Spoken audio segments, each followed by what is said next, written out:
Estas últimas semanas hemos estado hablando acerca de los sueños y hemos tomado la vida del patriarca José como nuestra referencia para hablar de los sueños. Recordemos que la diferencia entre José y sus hermanos fue que José era un soñador.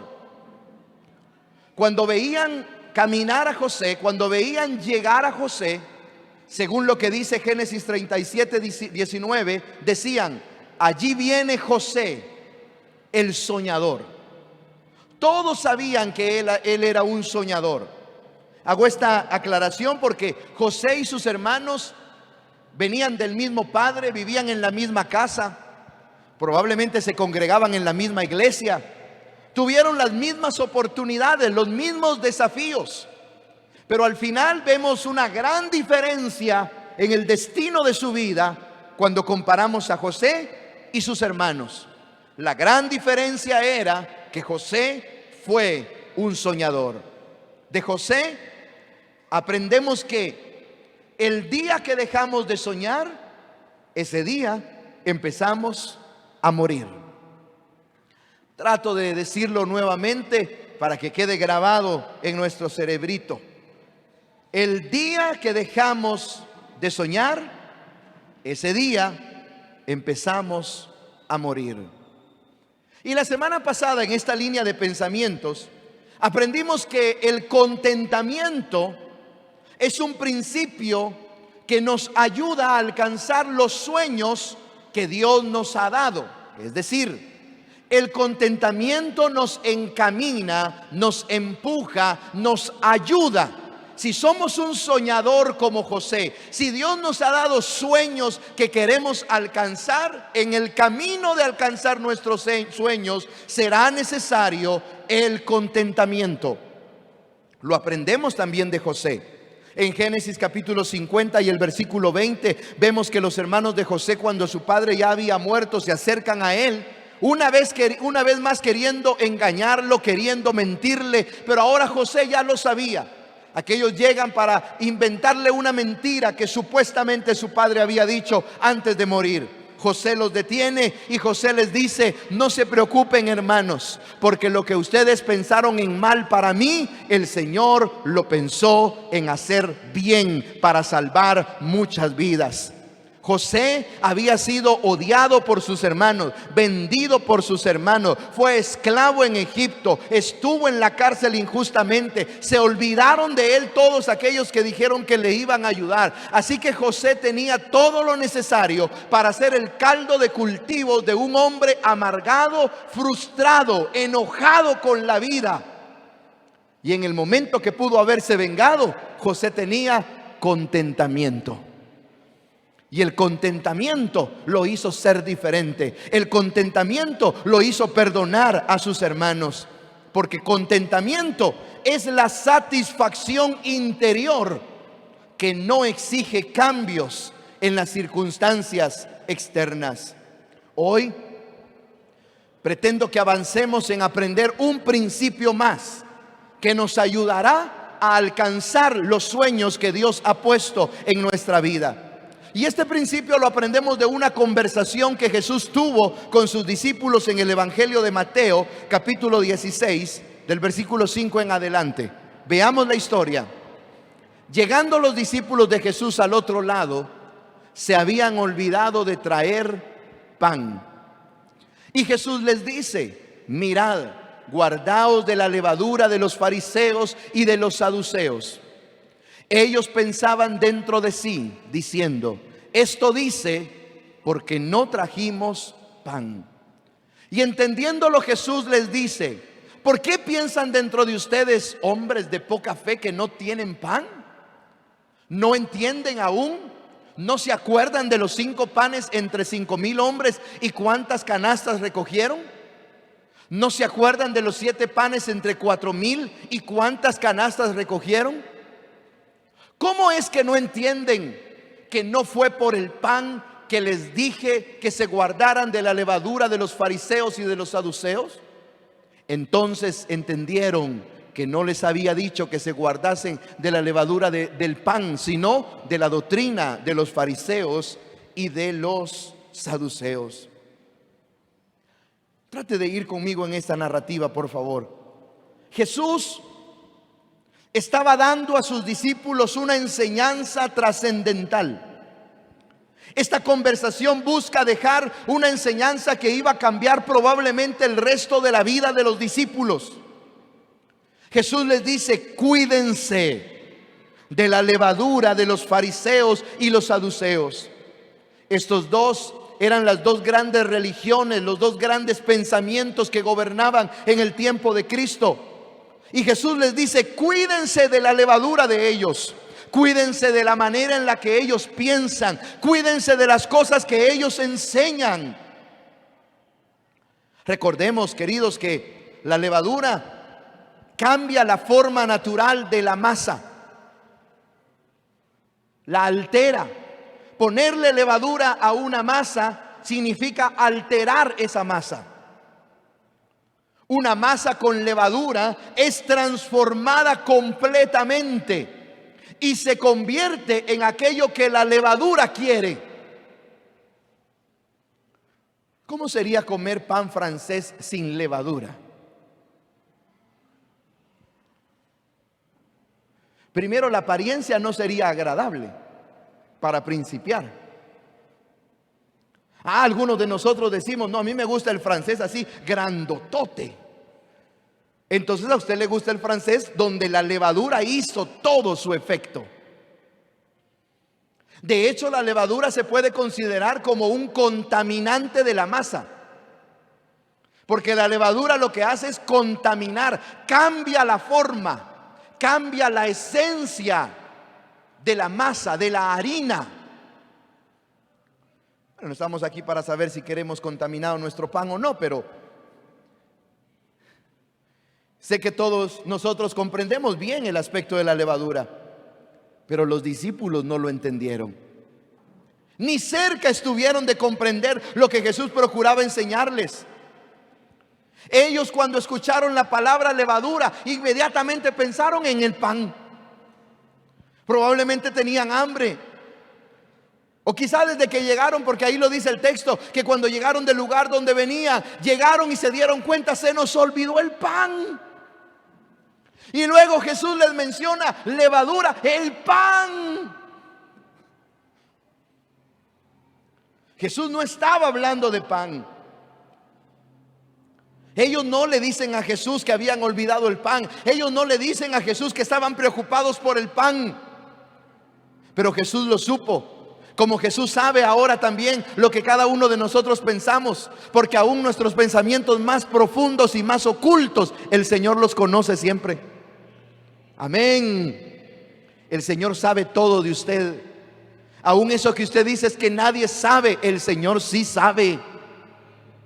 Él supo lo que aquellos hombres estaban pensando. Y por eso luego las preguntas que Jesús les hace a ellos, esas preguntas tienen un tono de frustración, tienen un tono de preocupación, de enojo. Jesús les dice a los discípulos: ¿no entienden aún? ¿Acaso no recuerdan lo que yo hice? Ustedes preocupados por el pan, ¿no se acuerdan lo que yo hice con el pan? Jesús esperaba que ellos entendieran la enseñanza que Él les estaba dando, de que no fueran hombres que pensaran igual que los fariseos o los saduceos. Jesús estaba esperando que aquellos discípulos entendieran que sus pensamientos tenían que ser diferentes a la gente común.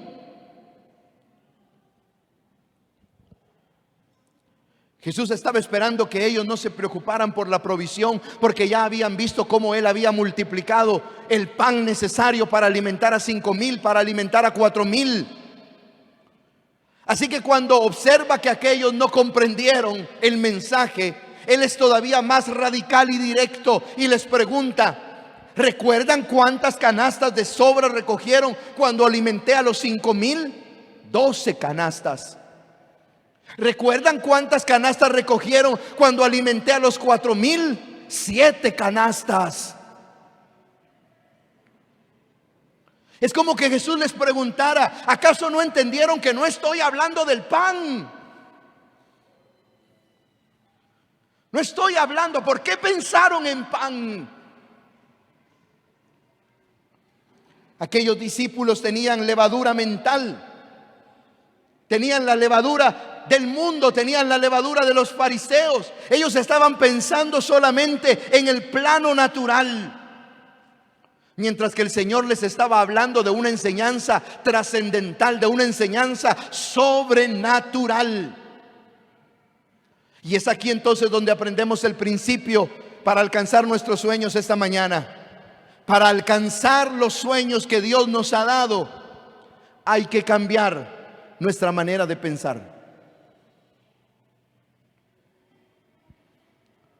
Constantemente a usted y a mí nos sucede como le sucedió a los discípulos. El Señor nos habla de algo importante. El Señor abre nuestros ojos para que veamos su propósito. El Señor nos da una visión para que veamos lo que Él quiere hacer en nuestra vida. Y nosotros le hablamos de pan. Y nosotros preocupados por el francés. Él hablándonos de lo que quiere hacer y nosotros: Señor, pero ahorita no tengo para comer. Señor, pero no traje el pan. Para tranquilidad nuestra, esto no nos sucede solo a nosotros. Le sucedió a Abraham, por ejemplo, en Génesis capítulo 15, versículo 1 y 2. Mire este texto, por favor. Después de estas cosas vino la palabra de Jehová a Abraham en visión, en sueño, en revelación. Dios le dio a Abraham un sueño, le dio una visión, y en esa visión le dice: no temas, Abraham, yo soy tu escudo y tu galardón será sobremanera grande. ¿Qué haría usted, hermano, si Dios se le aparece y le dice eso? ¿Qué haría usted? Bueno, mire, a mí que ya Dios se me aparezca así que lo pueda ver face to face, primero ahí me desmayo. Y si cuando despierte todavía está ahí, entonces empezamos a hablar. Dios se le aparece a Abraham y le dice: no temas, yo soy tu escudo y tu galardón será sobremanera grande. Uno tendría que estar alegre, uno tendría que estar contento, uno tendría que estar lleno de fe, uno tendría que estar listo para creerle al Señor y caminar y avanzar. Pero mire lo que responde Abraham. Y respondió Abraham: Señor Jehová, ¿qué me darás siendo así que ando sin hijo y el mayordomo de mi casa es este Damaseno Eliezer? Dios hablándole a Abraham de todo lo que él quería hacer, y Abraham hablando de pan francés. Dios diciéndole: mira todo lo que yo quiero hacer contigo. Y Abraham pareciera que no puso atención a todo lo que Dios quería hacer. Los discípulos, hermanos, tenían la levadura del mundo en su mente. Y eso hacía que ellos pasaran en el plano, pensaran solamente en el plano natural. Y así nos sucede a muchos de nosotros también. Dios nos habla de nuestros sueños, de los sueños que Él tiene para nuestra vida, que tiene para nuestra familia, que tiene para nuestro trabajo, para nuestra economía, para nuestros hijos, para nuestros nietos. Pero en nuestra mente solo podemos pensar en el plano natural. Hay muchos textos en la Biblia que hablan de lo que Dios piensa y de lo que Dios dice de nosotros, pero elegí 3 en esta mañana para que usted y yo procuremos examinarnos a ver cómo nos va. Número 1, el texto de Mateo 6:33. ¿Cómo dice ese texto? Ya se los pusieron ahí, ¿verdad? ¿Cómo dice el texto? Mas buscad primeramente el reino de Dios y su justicia, y algunas cosas les dará el Señor. Así dice. Y algunas cosas. Y cuando el Señor se acuerde, así dice. No, ¿cómo dice? Mas buscad primeramente el reino de Dios y su justicia, y todas. ¿Qué hay que hacer primero en la vida? Buscar al Señor.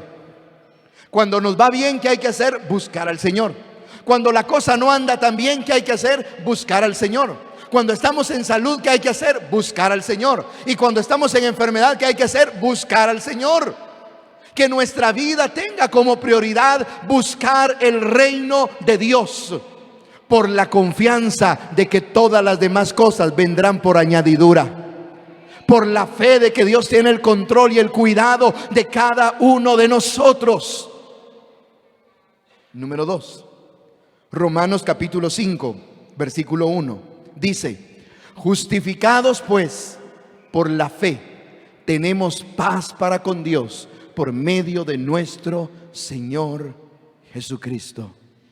Este texto está diciendo: no entendemos la manera, no entendemos el por qué, no entendemos por qué Dios quiso hacerlo, pero Él nos ama y nos presenta justos delante del Señor. Si usted me dice: pastor, es que yo no soy digno de todo lo que Dios hace conmigo, yo le voy a decir: tiene razón, usted y yo no somos dignos, pero no se trata de lo que usted y yo creamos, se trata de lo que Él ha hecho en nuestra vida, y Él nos ha presentado justos, perdonados, limpios. No es posible que sigamos cargando nosotros con el pecado, con la culpabilidad. No solo que algunos de nosotros, hermanos, estamos llevando las consecuencias de nuestros pecados, eso es otro tema. Hay consecuencias que vamos a tener que pagar a causa de nuestros errores. Pero Dios nos justifica, pero Dios nos perdona y nos presenta limpios delante de Él. ¿Será que creemos eso? ¿Será que pensamos eso? ¿O los errores del pasado nos siguen martirizando, nos siguen acusando? Yo no digo que los vamos a olvidar, pero digo que ya no nos van a hacer daño, porque el Señor nos ha justificado. Y número 3,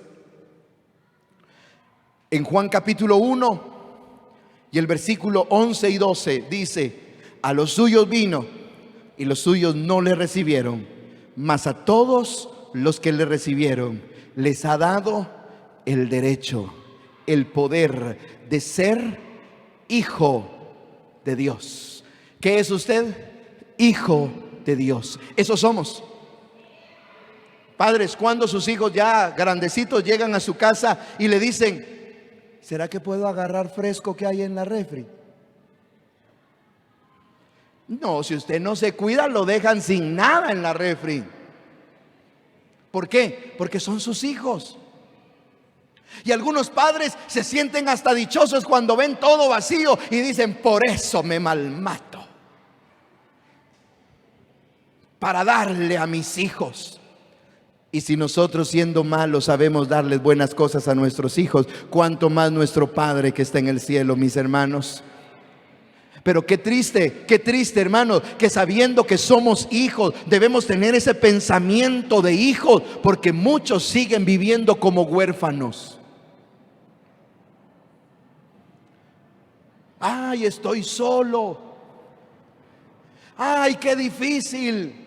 No sé qué voy a hacer. A nadie tengo. Usted tiene padre, usted es un hijo de Dios, es una hija de Dios. En las preguntas que Jesús le hace a los discípulos, encontramos al menos 3 acciones para cambiar nuestros pensamientos, para pensar como Dios piensa sobre nosotros y sobre nuestros sueños. Jesús le dice a los discípulos: ¿no entienden? ¿No se acuerdan? Las 2 preguntas tienen que ver con los pensamientos. Entender tiene que ver con el pensamiento. Acordarse tiene que ver con el pensamiento. Estas 2 preguntas tratan de cambiar el pensamiento que aquellos tenían, porque trata de quitar los pensamientos incorrectos y entonces sembrar los pensamientos de Dios. Vuelvo a insistir, el principio para esta mañana es: para alcanzar los sueños que Dios nos ha dado, necesitamos cambiar la manera en la que pensamos. Porque muchos de nosotros estaremos siempre como los discípulos. Jesús hablándonos de algo importante, Jesús hablándonos de algo trascendental que puede cambiar nuestra vida, y nosotros pensando en pan. Es necesario cambiar nuestros pensamientos. ¿Cómo hacemos esto? 3 cosas que podemos hacer. Número uno. Número uno. Recuerde lo que Dios ha hecho por usted. Ay, hermanos, en el primer culto al menos alguien dijo amén. ¿No ha hecho Dios nada por usted? ¿No ha hecho Dios nada por usted, hermano? Intentémoslo entonces otra vez. A ver, intentémoslo. Para cambiar nuestra manera de pensar, debemos recordar todo lo que Dios ha hecho por nosotros. Todo lo que Dios ha hecho por usted. Josué le dice al pueblo de Israel en Josué 23:14: y he aquí yo estoy para entrar hoy por el camino de toda la tierra. Reconoced pues con todo vuestro corazón y con toda vuestra alma que no ha faltado una palabra de todas las buenas palabras que Jehová vuestro Dios había dicho a vosotros. Todas os han acontecido y no ha faltado ninguna de ellas. ¿Ha cumplido Dios sus promesas en nosotros, hermano? ¿Hay alguien aquí que puede decirme que Dios ha cumplido sus promesas? Entonces, hermano, cuando los sueños se presenten, cuando la realidad le diga: es que eso no lo puedes lograr, es que eso no lo puedes hacer, es que hasta ahí no vas a llegar, usted recuerde lo que Dios ha hecho, porque ese Dios que le ha traído hasta aquí el día de hoy es el mismo Dios que le va a seguir sosteniendo el resto de su vida. Recuerde lo que Dios ha hecho. Cambiemos nuestra manera de pensar. ¿Por qué dudamos ahora de Dios? ¿Acaso no ha sido Él bueno? Eso es lo que los discípulos reciben de Cristo como regaño. Jesús les dice: ¿por qué me están hablando del pan? Si eso es lo de menos. ¿No se acuerdan lo que yo hice?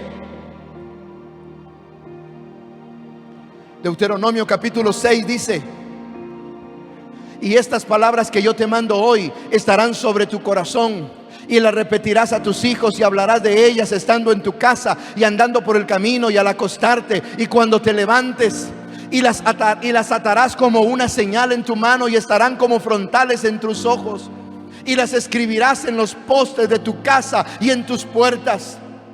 El Señor le está diciendo al pueblo de Israel: no te olvides de lo que yo te he dicho, no te olvides de lo que yo he hecho contigo, no te olvides.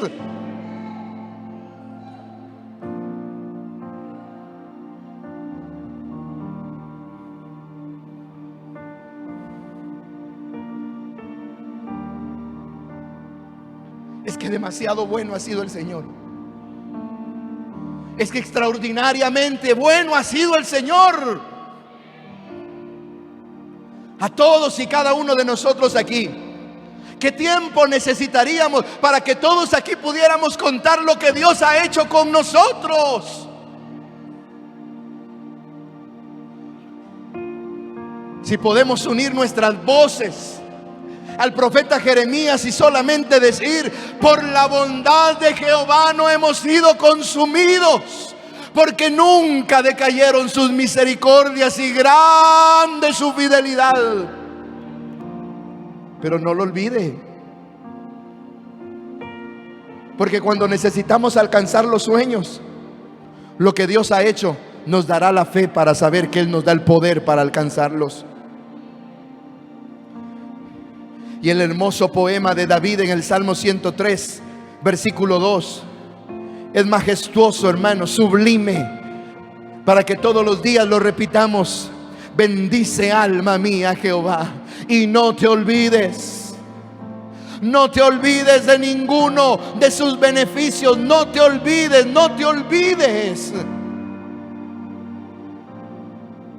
Cambiamos nuestros pensamientos cuando recordamos lo que Dios ha hecho.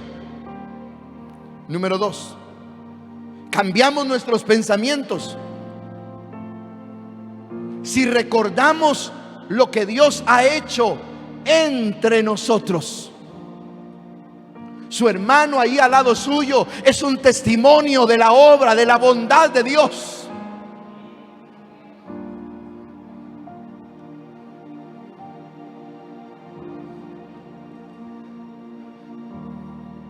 cuántos Dios ha sanado aquí de algo que los doctores dijeron ya no se puede, señor? Ya no se puede, señora. Pónganse de pie a los que Dios ha sanado. Ay, hermano, pónganse de pie a los que Dios ha sanado. Que hay uno, yo ya estoy de pie. Ahí hay otro. ¿Ha venido alguno de nosotros enfermo? Acérquese a uno de esos hermanos y dígale: hermano, cuénteme cómo Dios lo sanó. Porque cuando usted se entera de lo que Dios ha hecho entre nosotros, nuestra fe crece para lo que Dios va a hacer. Nuestros sueños se van a alcanzar, porque si Dios lo ha hecho con ellos, Dios lo hará conmigo también. Gracias por estar de pie. La Biblia dice en Romanos capítulo 12 versículo 15: alégrense con los que están alegres y lloren con los que lloran. Hay que darnos cuenta de lo que pasa a nuestro alrededor, hermano. Aun cuando Dios bendiga a nuestro hermano materialmente, cuando usted lo ve en un mejor carro, no diga: uy, ese hermano saber en qué anda. No, nada que saber en qué anda. ¿Qué tal si el hermano ha buscado primero el reino de Dios y su justicia, y Jehová que ha prometido le ha dado todo lo que necesita? Más bien alégrese cuando usted vea que Dios está obrando en su hermano, que Dios está proveyendo, que Dios está restaurando para su hermano. Alégrese y diga: mi turno pronto llega, mi turno pronto llega, porque el Señor no tiene hijos predilectos, a todos nos ve igual. Alégrese por lo que Dios hace entre nosotros. Y número 3, recordemos lo que Dios ha hecho. Recuerde lo que Dios ha hecho por usted. Recuerde lo que Dios ha hecho entre nosotros. Número 3, recuerde lo que Dios ha hecho en su palabra. El Salmo 24 versículo 1 y 2 dice: del Señor es la tierra y su plenitud, el mundo y los que en él habitan. Él es el dueño. Usted es hijo del dueño. Cuando una puerta se le cierre en la cara, diga: yo soy hijo del dueño. Yo soy hijo del que abre puertas y nadie las cierra, y del que también las cierra y nadie las abre. Él es el dueño de todo, hermano. ¿Por qué podemos soñar? ¿Por qué podemos anhelar alcanzar esos sueños que Dios nos ha dado? Porque Él es el dueño de todas las cosas. No olvide lo que dice Lucas, en palabras de Jesús, Lucas capítulo 1 versículo 37. Ya nos lo pusieron aquí. ¿Cómo dice? Léalo fuerte conmigo. ¿Cómo dice? Porque Dios puede hacer algunas cosas. Así dice. Porque Dios puede sanar, pero si es un dolor de cabeza, tal vez dolor de muela. No, si ya es cáncer, no, ahí que le den agua de pino para que se acostumbre. ¿Será que así dice? Si ya tus riñones dejaron de funcionar, confórmate. Así dice. ¿Cómo dice ahí? Porque nada hay imposible para Dios. No hay nada que se pueda presentar delante de nuestro Dios que Él no pueda cambiar, que Él no pueda transformar. Por eso podemos soñar, por eso podemos estar confiados, porque al acordarnos de lo que Dios ha hecho en su palabra y de lo que Dios dice en su palabra, estamos seguros de que Él nos dará el poder para hacer todo lo que debamos hacer. La Biblia dice en Hebreos capítulo 13 y el versículo 8: Jesucristo es el mismo ayer, hoy y por los siglos. Jesucristo es el mismo ayer, hoy y por los siglos. Le pregunté al inicio: ¿qué haría usted si Dios se le aparece y le dice como a Abraham: no temas, yo soy tu escudo y tu galardón será sobremanera grande? ¿Qué haría usted? ¿Qué haría usted? Bueno, Dios es el mismo ayer, hoy y por los siglos. El mismo Dios que se le apareció a Abraham aquel día y le dio un sueño y le dio una visión, es el mismo Dios que nos está hablando esta mañana por medio de su palabra, y Él está pronunciando su nombre. Hermano, hermana, Él está pronunciando su nombre ahora mismo y le está diciendo: mi hijo eres tú, no temas, yo soy tu escudo y tu galardón será sobremanera grande. ¿Alguien lo puede creer? ¿Alguien lo puede creer esta mañana? Porque para alcanzar los sueños que Dios nos ha dado necesitamos cambiar nuestros pensamientos.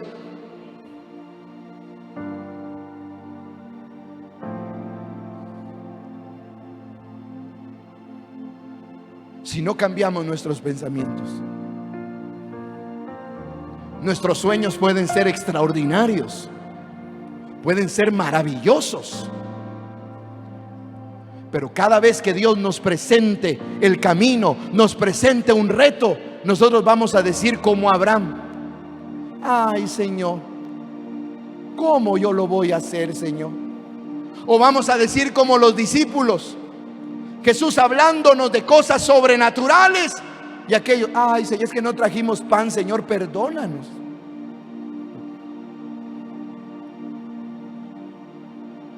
El Dios que se reveló a Abraham es el Dios que se revela a nosotros en esta mañana. Es el Dios que quiere que cambiemos nuestra manera de pensar, porque si cambiamos nuestra manera de pensar, entonces podremos alcanzar los sueños que Dios nos ha dado. Si cambiamos nuestra manera de pensar, y debo resumir, y esa manera de pensar la cambiamos al recordar lo que Dios ha hecho por nosotros, al recordar lo que Dios ha hecho entre nosotros, y al recordar lo que Dios ha dicho y ha hecho en su palabra. Esté de pie conmigo, por favor.